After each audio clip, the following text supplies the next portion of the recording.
আস্ত গাছের ভেতর থেকে বের হচ্ছে ধোঁয়া, বিস্ময়করভাবে জ্বলছে দাউ দাউ করে আগুন, যেন গাছের ভেতরটা পড়ে ছারখার হয়ে যাচ্ছে। এই আগুন এমনই আগুন যেন ফায়ার সার্ভিসরা এসেও বারবার ব্যর্থ হয়ে যাচ্ছে। তাজা গাছের ভেতরে এই আগুন চারদিকে ছড়িয়ে পড়তেই দূর দূরান্ত থেকে সেই ঘটনাস্থলে উপস্থিত হচ্ছেন লাখো জনতা। এলাকায় সৃষ্টি হয়েছে ব্যাপক চাঞ্চল্য।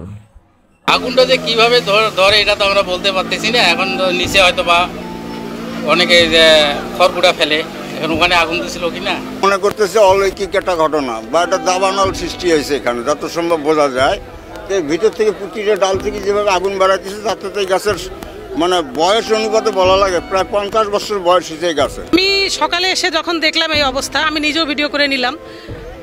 নিয়ে অনেকে আবার বলতেছে যে আসলে এগুলো মানুষের লাগানো আগুন, কারণ এই গাছটা অনেক পুরাতন, তো অনেক পুরাতন গাছের দেখা যায় যে বাইরে গাছপালা অনেক, কিন্তু ভেতরের অংশটা অনেকটা শুকায়ে গেছে। শুকায় যাওয়ার কারণে আগুনটা হয়তোবা বিভিন্ন কাণ্ড দিয়ে বের হচ্ছে। 1 জুলাই 100 বছর বয়সী গাছের ভিতর থেকে আগুনটির ঘটনাটি ঘটায় কুড়িগ্রাম চিলমারী উপজেলার রমনা রেল স্টেশনে। স্থানীয়রা জানান, বিশাল এই গাছটি থেকে ধোঁয়া বের হতে দেখেন অনেকে। কাছে গিয়ে দেখেন মাটি থেকে 10-12 ফিট উপরে 100 বছর বয়সী গাছটি থেকে দাউ দাউ করে বের হচ্ছে আগুন। সে সময়ে এলাকার লোকজনের পাশাপাশি ফায়ার সার্ভিসরাও সেই আগুন নেভাতে ব্যর্থ হচ্ছে বারবার। তবে কিভাবে এই আগুনের সূত্রপাত তা খতিয়ে জানান এলাকাবাসী। আগুনের একটা কুণ্ড, মানে ওই ভাড়ার আগুন, যেমন আমার যে দরজা খুললে যখন আগুন দেওয়া যায় না, ওইরকম তন্দুরের আগুন। এই গাছের সাথে আমার সুসম্পর্ক, মানে আত্মা বেতাত্মার সম্পর্ক। আমাকে এখানে দিনে 24 ঘন্টা অতিবাহিত করা লাগে, কিন্তু আমি তো কল্পনা করতে পারতেছি না এই আগুনটা কিভাবে আসলো, কিভাবে লাগলো। এর আগে এখানে মেথরেরা ছিল, তখনও তো এরকম অঘটন ঘটে নাই। ওরা তো এখানে সাথে ছিল, ঘর লাগা ছিল।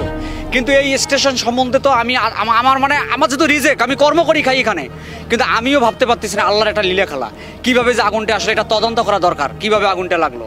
কারণ এইভাবে যদি আরেক গাছে ফির আগুন লাগে, আরেক গাছে আগুন লাগে, এইভাবে আপনারা আসছেন, আপনাদের কাছে আমাদের রিকোয়েস্ট, আপনারা সুষ্ঠু তদন্ত করেন কিভাবে আগুনটা লাগলো, এটার আমরা একটা তদন্ত চাই।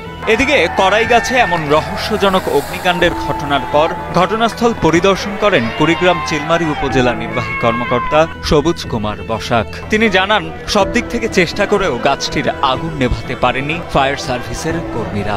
গাছটি বাংলাদেশ রেলওয়ের অধীনে থাকায় রেলওয়ে কর্তৃপক্ষকে বিষয়টি অবগত করা হয়েছে বলেও জানান এই কর্মকর্তা। সম্ভবত যে গাছের ভিতরে যে আংশিক অংশ হয়তো বা আপনার শুকনো হতে পারে, অথবা ওটার যে হচ্ছে আপনার আঠালো যে ইয়াটা আছে সেটা হয়তো বা দাহ্য পদার্থ মনে হয়, এই কারণে এটা করা যাচ্ছে না, এরকম একটা ইস্যু ছিল। প্রিয় দর্শক, এমন ভিডিও পেতে আমাদের চ্যানেলে নতুন হলে চ্যানেলটিকে সাবস্ক্রাইব করে পাশে থাকা বেল আইকনটি বাজিয়ে আমাদের চ্যানেলের সাথেই থাকুন। সেই পর্যন্ত সবাই সুস্থ থাকুন, ভালো থাকুন। আসসালামু আলাইকুম।